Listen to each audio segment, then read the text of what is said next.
Hoy vamos a ir al capítulo 8, los versículos del 5 al 13.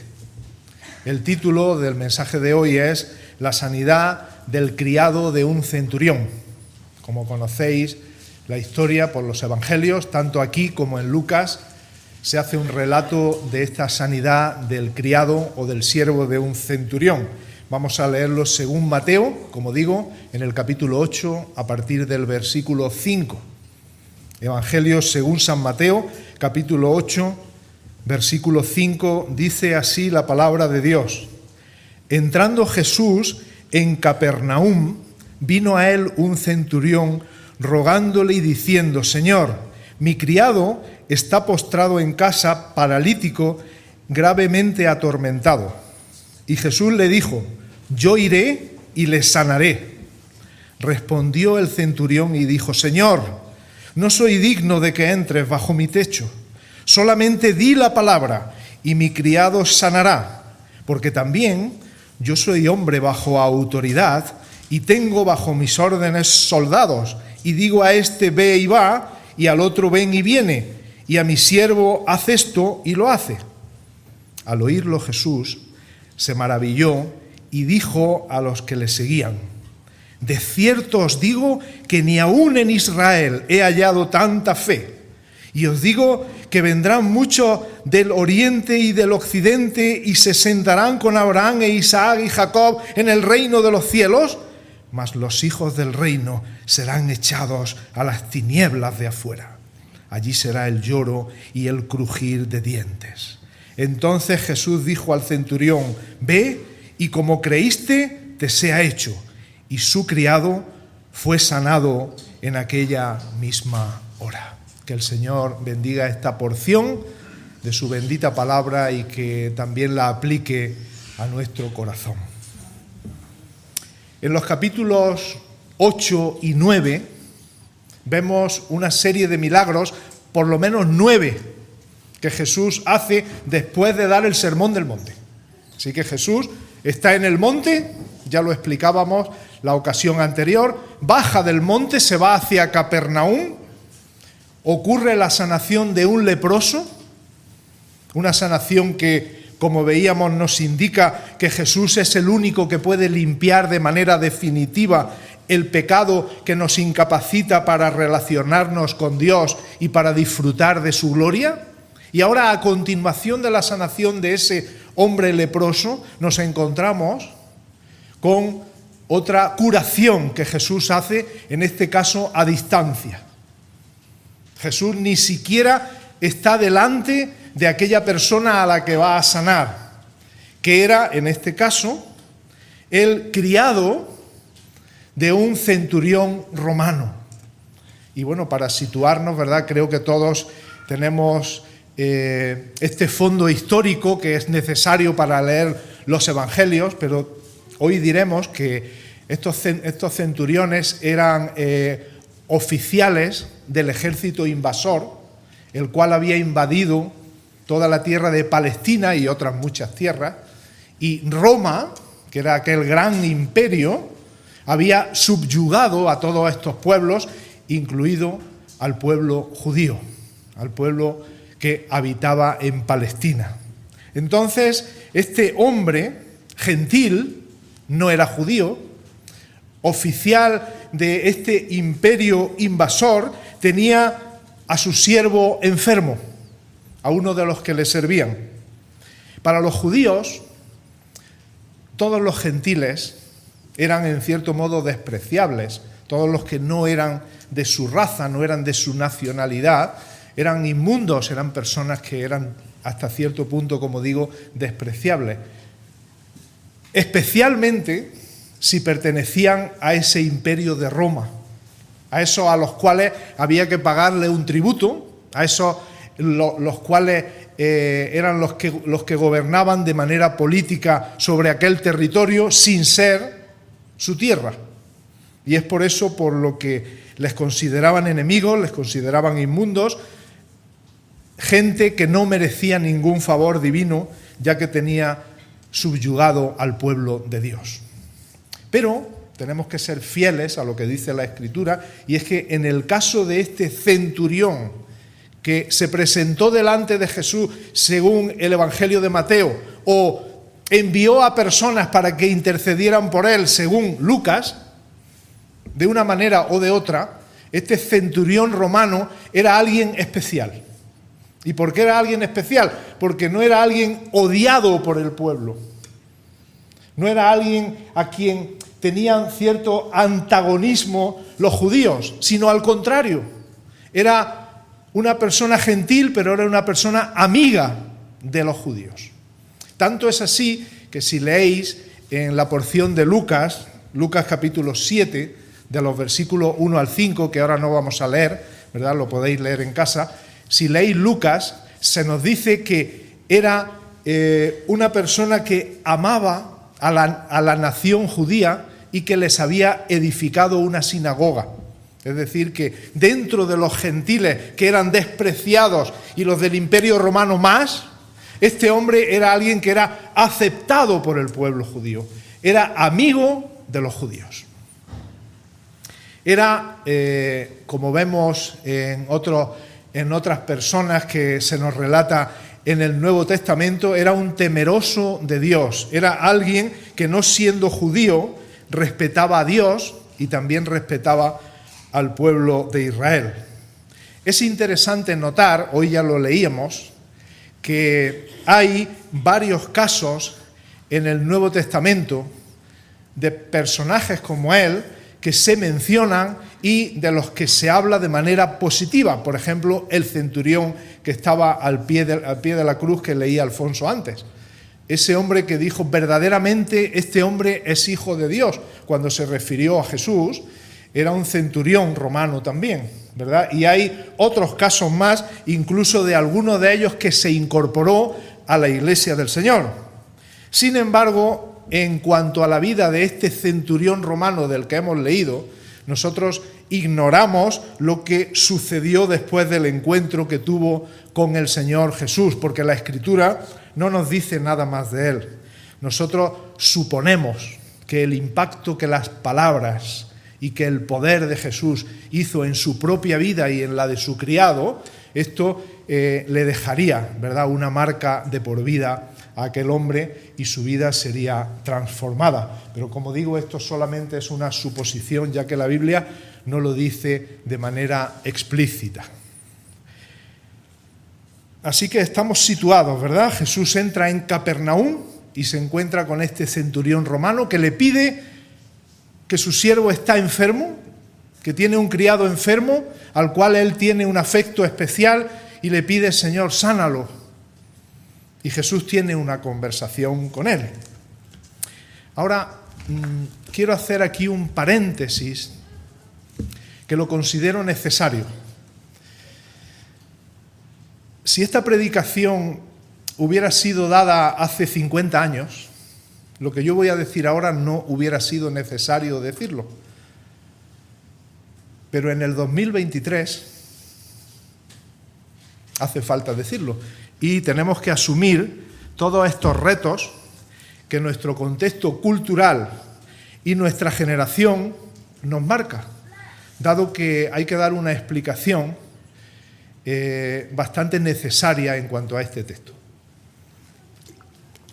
Hoy día existen comentarios, existen libros, existen artículos escritos en la web, existen opiniones de teólogos que se llaman cristianos que presentan una interpretación de este texto que podríamos llamar liberal o podríamos llamar modernista,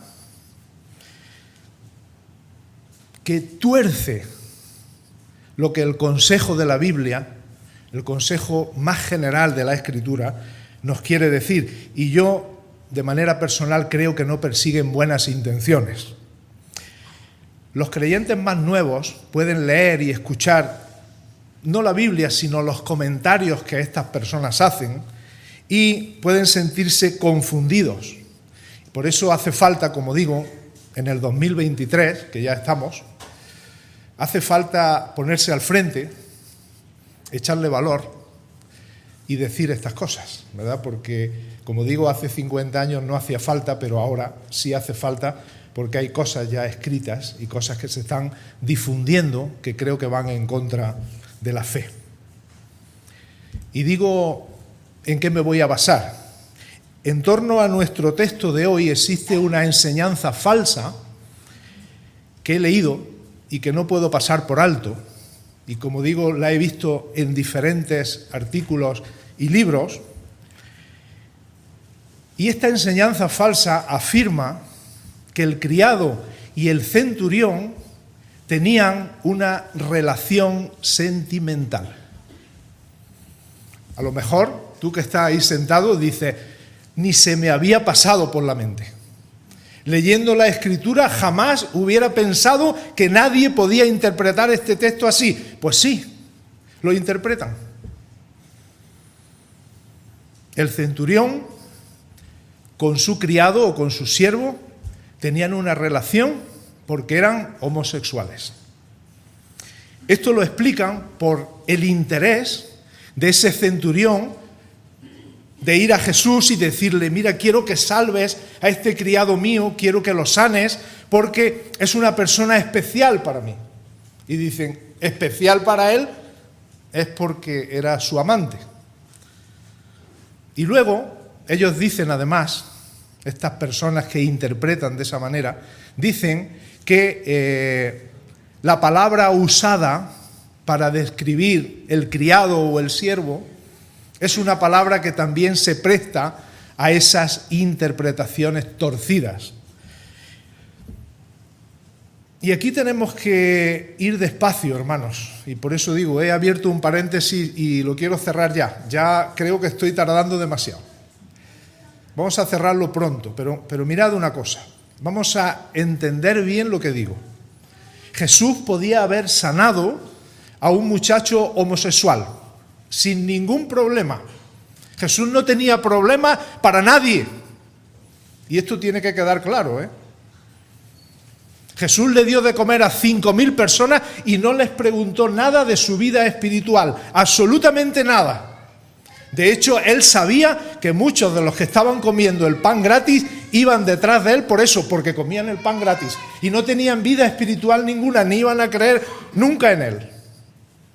Jesús no tenía problemas de haber sanado a un muchacho, a un joven homosexual. Lo podía haber hecho, igual que lo hizo con otras muchas personas. Pero esa no es la cuestión, hermanos. No seamos simplistas, esa no es la cuestión. La cuestión es que los enseñadores liberales quieren demostrar que Jesús sanó a este criado porque aprobaba las relaciones homosexuales. Y eso es una blasfemia.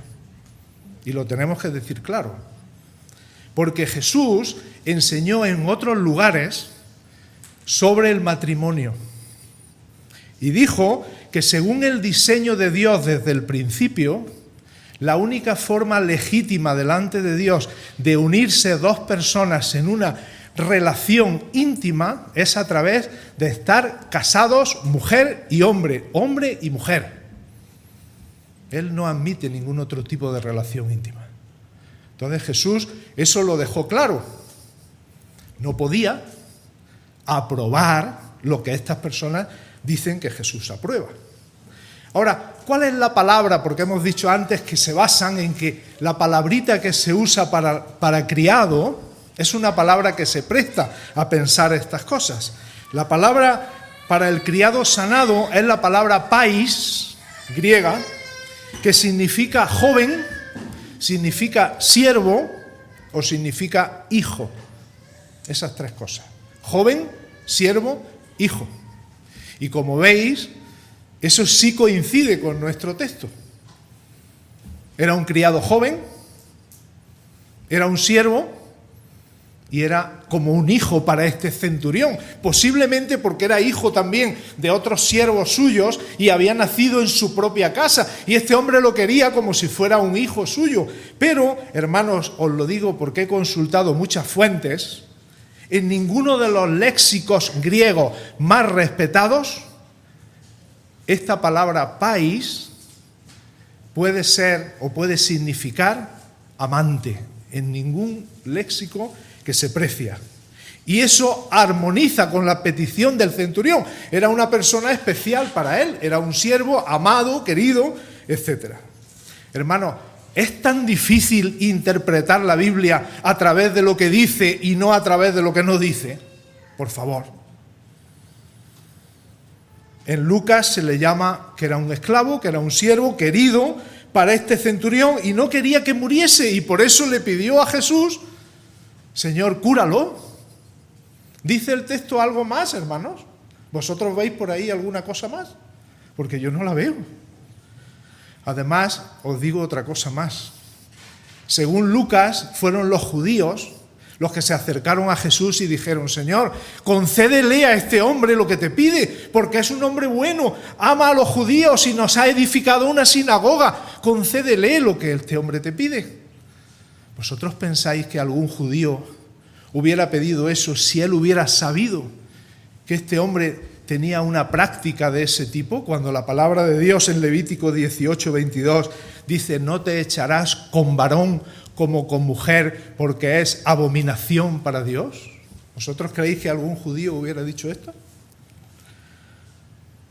Mirad, hermanos, lo que me parece inaceptable, y como digo, está escrito en libros y algunos que tienen cierto prestigio, es que estos comentarios liberales, antibíblicos, que a veces siembran la duda entre los creyentes, sean tomados por verdaderos y por válidos. Eso me parece inaceptable.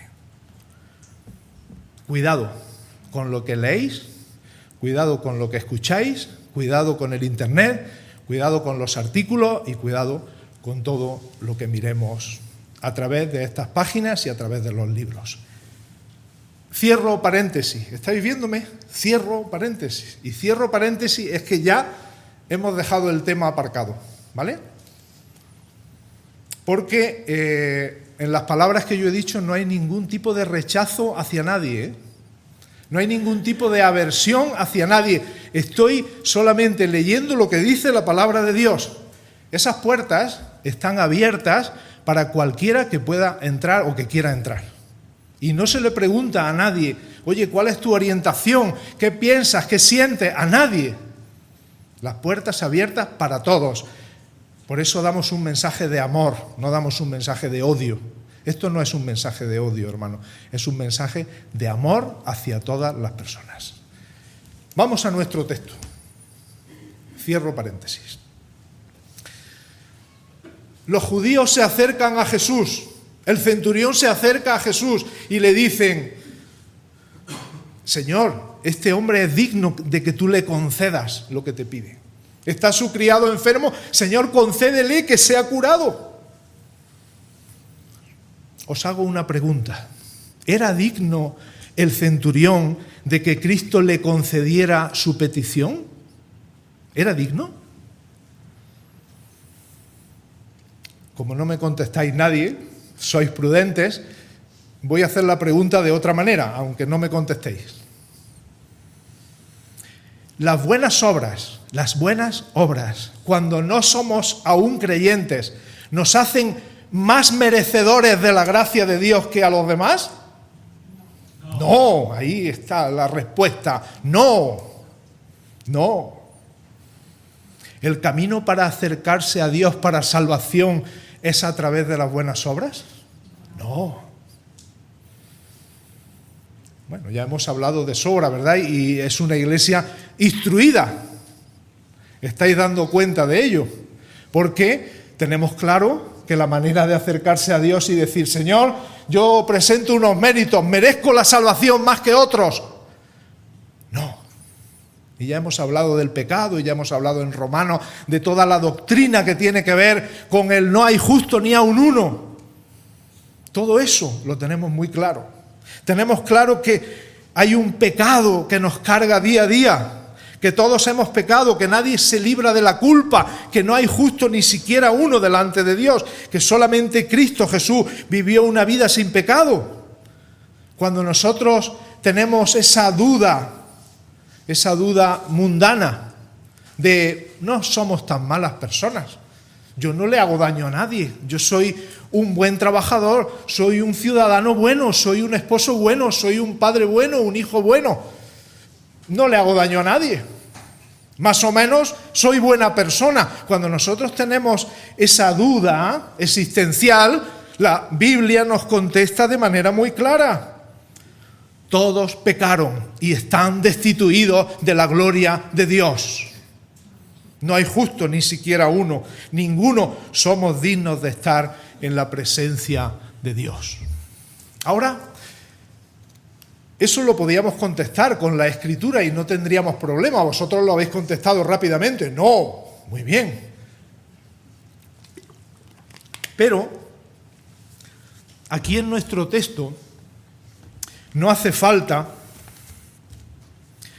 irse al resto de la Escritura para contestar a la pregunta: ¿era digno el centurión de que Jesús le concediera lo que él pedía? Porque él mismo, el centurión mismo, contesta a la pregunta. ¿Eres digno de que te conceda lo que tú pides? Y cuando el centurión se acerca a Jesús, le dice: no soy digno de que entres en mi casa. ¿Veis de qué manera? La misma palabra de Dios nos da respuesta a nuestras preguntas. No soy digno. Él tenía la convicción espiritual de que no merecía ningún favor especial de parte de Jesús porque era un pecador como los demás. Era buena persona, nadie lo duda. Era alguien que había hecho cosas buenas incluso por el pueblo judío. Pero también este hombre entendía que había una necesidad de arrepentimiento delante de Dios. Porque frente a la conducta de los demás, nosotros podemos ser los mejores. Pero frente a Dios, un Dios 3 veces santo, nosotros no tenemos ninguna oportunidad de destacar. Nosotros no vamos a asombrar a Dios con nuestras buenas obras, teniendo en cuenta la santidad de Dios. Por eso hay un primer paso que es importantísimo y aquí tenemos que prestar atención porque ahora ya estamos en el texto y ahora ya estamos en el camino hacia la salvación. Y el primer paso en ese camino hacia la salvación es el arrepentimiento. No soy digno. Si una persona no llega a esa convicción, una persona no puede ser salvada.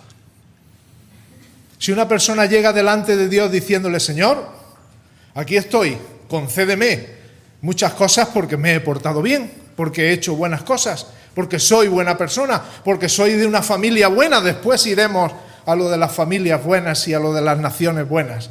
Pero ahora vamos a quedarnos ahí. Arrepentimiento. No soy digno. Hay una segunda cosa que nos enseña este centurión romano, y no sabemos su nombre, ¿verdad? Por eso le llamamos siempre así. Una segunda cosa que nos enseña es que no era un hombre anárquico.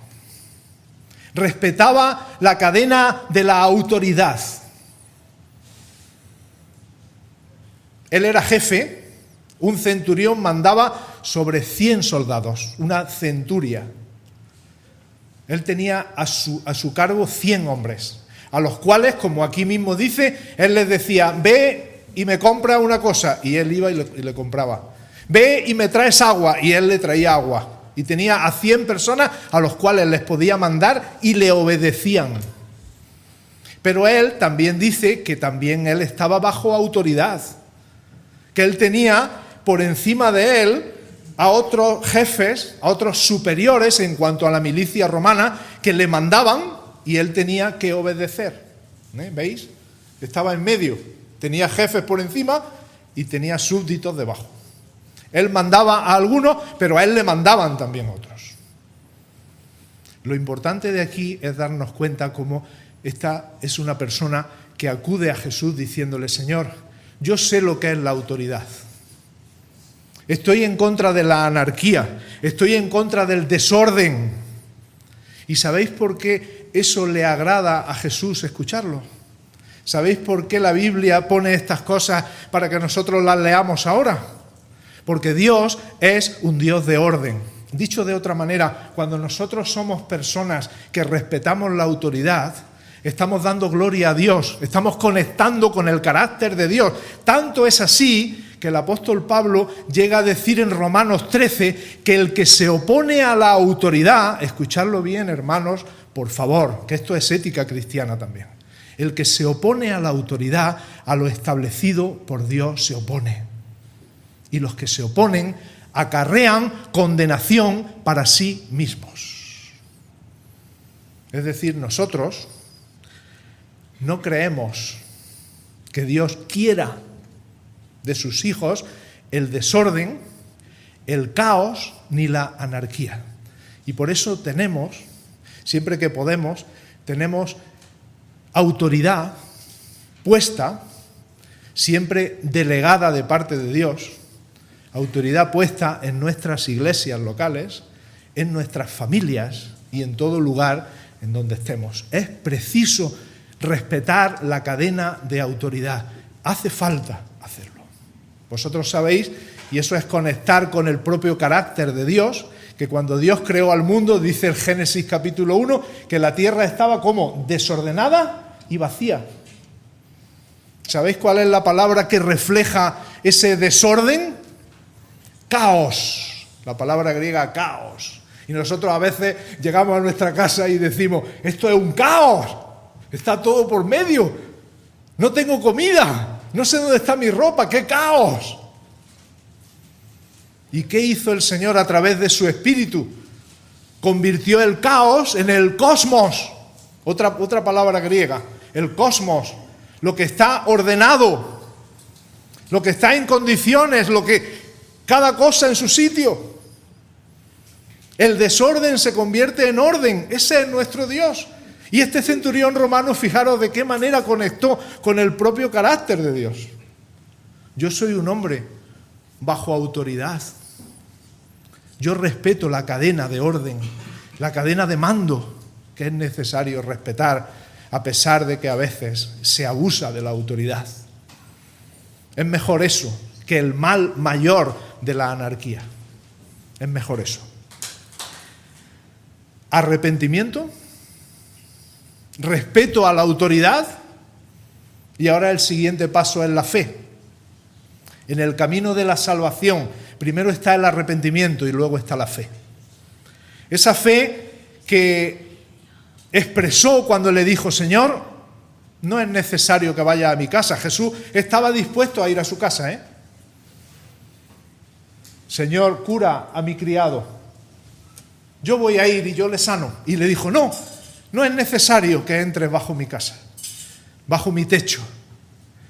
Di la palabra y mi criado será sano. La fe. Jesús había venido a buscar y a salvar lo que se había perdido, dice Lucas 19:10. El Hijo del Hombre vino a buscar y a salvar lo que se había perdido, porque lo que se había perdido no podía buscarle, ni podía salvarse por sí solo. Y Jesús iba en busca de aquel criado, iba en busca de aquel centurión, para salvarles. ¿Para salvarles? ¿Es que estaban perdidos? Pues claro, ya lo hemos dicho. Si Él mismo lo ha dicho, no soy digno. El Señor vino a buscar a los que estábamos perdidos.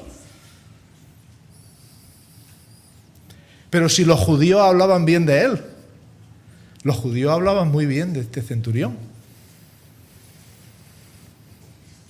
Pero Él sabía que aunque los judíos hablaban bien de Él, Dios no hablaba bien de Él. Fijaros cuántas cosas sabía este hombre. Sin duda guiado por el Espíritu, pero ¿cuántas cosas sabía? ¿Nosotros tenemos claro esto? No, es que Dios habla bien de todos. Otra cosa es la gracia común. Mirad, hoy hace un día de sol, en medio de todo este frío, y ese sol calienta a los creyentes y a los que no son creyentes. Eso es lo que se llama la gracia común de Dios. La gracia común es que Él hace salir su sol sobre los buenos y sobre los malos, sobre los que están blasfemando el nombre de Dios por ahí y sobre los que estamos cantando alabanzas, sobre todos. Esa es la gracia común.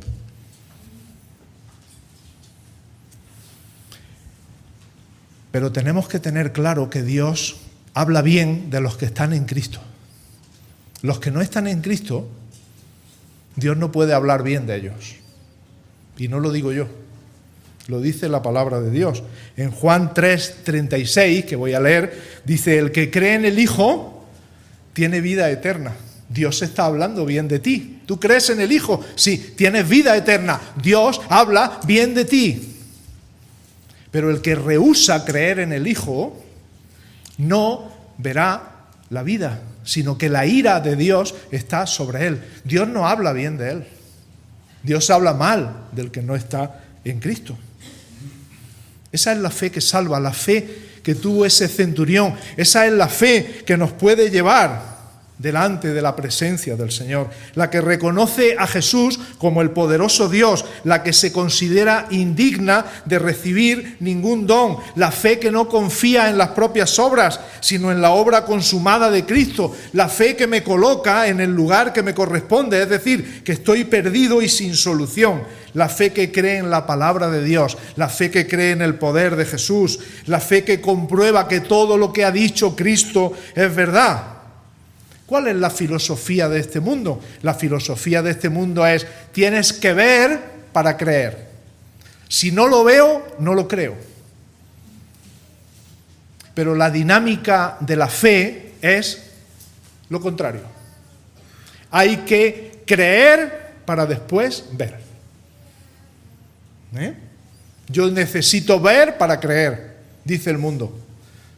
Los creyentes, a través del Evangelio decimos: necesitas creer para después ver, como le pasó al centurión. Él creyó y a posteriori él pudo comprobar a su criado sano, lo cual alegraría su corazón y sería un testimonio vivo en su casa y en todas sus amistades del poder que tiene Cristo para sanar y para salvar. Una cosita más de este texto. Ya hemos visto cómo el centurión acude a Jesús, cómo da los pasos que tienen que ver con la verdadera fe y cómo el criado es curado, es decir, esa fe es recompensada. Pero ahora el Señor Jesús aprovecha que estaba haciendo un milagro a una persona gentil, aprovecha para darnos otra lección. Y os anticipo, no es una lección agradable.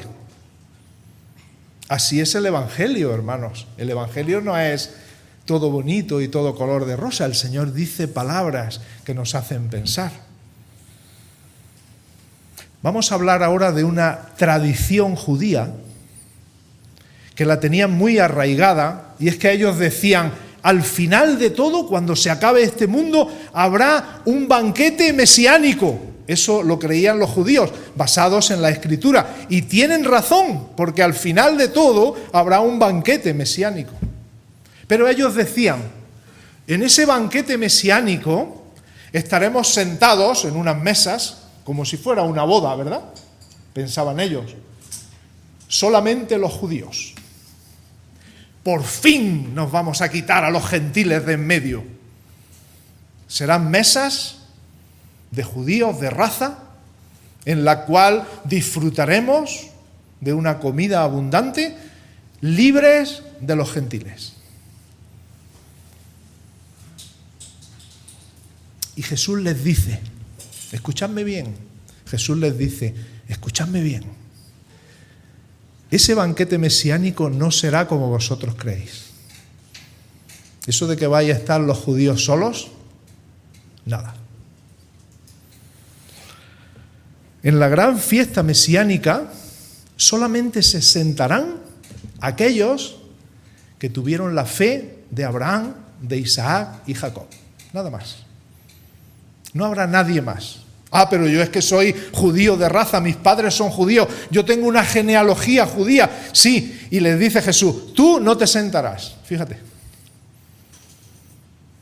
La mayoría de los que estáis aquí escuchándome, les dice Jesús a aquellos judíos, la mayoría de los que estáis aquí no os sentaréis en el banquete mesiánico. ¿Sabéis dónde vais a estar? Vais a estar fuera, en las tinieblas, donde será el lloro y el crujir de dientes. Qué fuerte, ¿verdad? De nuevo, tenemos que hacernos la pregunta, ¿y quiénes son los que se sentarán? Perdona, lo has dicho antes, pero no me he enterado bien. ¿Quiénes son los que se sentarán? Los que tienen la fe de Abraham. ¿Quiénes son los que tienen la fe de Abraham? Jesús dijo en Juan capítulo 8, versículo 56, Abraham, vuestro padre, se gozó de que había de ver mi día y lo vio y se gozó. No puedo explicar ahora el texto despacio, pero os digo una cosa. Abraham fue salvo por el sacrificio de Cristo. Isaac igual, Jacob igual, todos los hombres y mujeres de Dios del antiguo pacto fueron salvos a través de Cristo. Dicho de otra manera, ¿quién se sentará en el banquete mesiánico? Solo los que están en Cristo. Los que no están en Cristo no se sentarán, estarán en las tinieblas de afuera. Allí será el lloro y el crujir de dientes. Lo que ha ocurrido en aquella calle de Capernaum, en la cual Jesús ha tenido un encuentro con un centurión romano, es un anticipo de lo que unos años después va a ocurrir en la casa de otro centurión. ¿Alguien me puede decir el nombre de ese centurión? Cornelio. Hechos capítulo 10. Cornelio. Esto es un anticipo. Los gentiles se van a salvar, y lo explica Jesús. Claro que se van a salvar y se van a sentar con Abraham, con Isaac y Jacob. Nosotros, gentiles, inmundos, apartados de Dios, sin promesas, sin ley, embrutecidos con nuestra idolatría, con nuestra grosería que nos han enseñado y que nos han transmitido nuestros padres, en el caso de que no sean creyentes. Nosotros, los gentiles, vamos a estar sentados en aquella mesa del banquete mesiánico con Abraham, con Isaac y con Jacob. A nosotros nos parece normal y nosotros decimos, oye, pues no pasa nada, pues nosotros también los gentiles hoy estamos en una época en la que todos tenemos derechos y todos somos iguales delante de la ley. Pero en aquel tiempo no era así. Mirad, Dios escogió a un pueblo que era el pueblo judío. Los escritores de la Biblia son casi todos judíos. La ley fue dada a los judíos, las promesas fueron dadas a ellos, los primeros creyentes eran judíos. Jesús era judío. Jesús dijo a la mujer samaritana que la salvación viene de los judíos. Pero ¿sabéis lo que nos dijo? Jesús no le dijo a la samaritana, la salvación es exclusiva para los judíos. No. La salvación viene de los judíos, eso es verdad. Pero la salvación no es exclusiva para los judíos. Y si leéis Hechos capítulo 10, ojalá y nos diera tiempo, y parte del capítulo 11, los creyentes de aquel tiempo se quedan asombrados de que también los gentiles pudieran recibir el Espíritu Santo, porque en casa de Cornelio recibieron el Espíritu Santo y se pusieron a hablar en lenguas. Y a continuación en el capítulo 11 se les explica y se les dice, mirad, ¿cómo es posible que estos gentiles también hayan recibido el Espíritu Santo? Y Pedro les relata todo lo que había sucedido en casa de Cornelio y les dice, de manera que también los gentiles pueden ser salvos, claro que sí. A Pedro se le dieron las llaves del reino de los cielos. El Señor se lo dijo, Pedro, tú tendrás las llaves del reino de los cielos. Eso no significa que Pedro, como en los chistes, está en la puerta del cielo con una llave y deja entrar al que él quiera. Las llaves del reino de los cielos se le dieron a Pedro porque él era el que iba a abrir la puerta para la salvación a los judíos, Hechos capítulo 2, y para la salvación a los gentiles, Hechos capítulo 10. Y nosotros, que no somos judíos, que somos pecadores además, vamos a ser sentados en aquella mesa del banquete mesiánico con Abraham, con Isaac y con Jacob. A Dios le agradó salvarnos a nosotros. A Dios le plugo hacerlo de esta manera, que somos pecadores y que somos gentiles, pero somos pecadores transformados, restaurados por Dios. Y somos gentiles incorporados al pueblo de Dios por su gracia abundante. Leíamos en Primera de Pedro el viernes: sois linaje escogido, real sacerdocio, nación santa, pueblo adquirido por Dios, para que anunciéis las virtudes de aquel que os llamó de las tinieblas a su luz admirable. Vosotros, que en otro tiempo no erais pueblo, pero que ahora sois pueblo de Dios, que en otro tiempo no habíais alcanzado misericordia, pero ahora habéis alcanzado misericordia. El Señor quiso que nosotros pudiéramos formar parte de esa mesa en la que van a estar sentados ni más ni menos que Abraham, Isaac, Jacob y otros muchos y muchas más que anduvieron en la fe en el Antiguo Testamento y también en el Nuevo. Bendito sea Dios el Padre, bendito sea nuestro Salvador, su Hijo Jesucristo, y bendito sea el Espíritu Santo. Amén.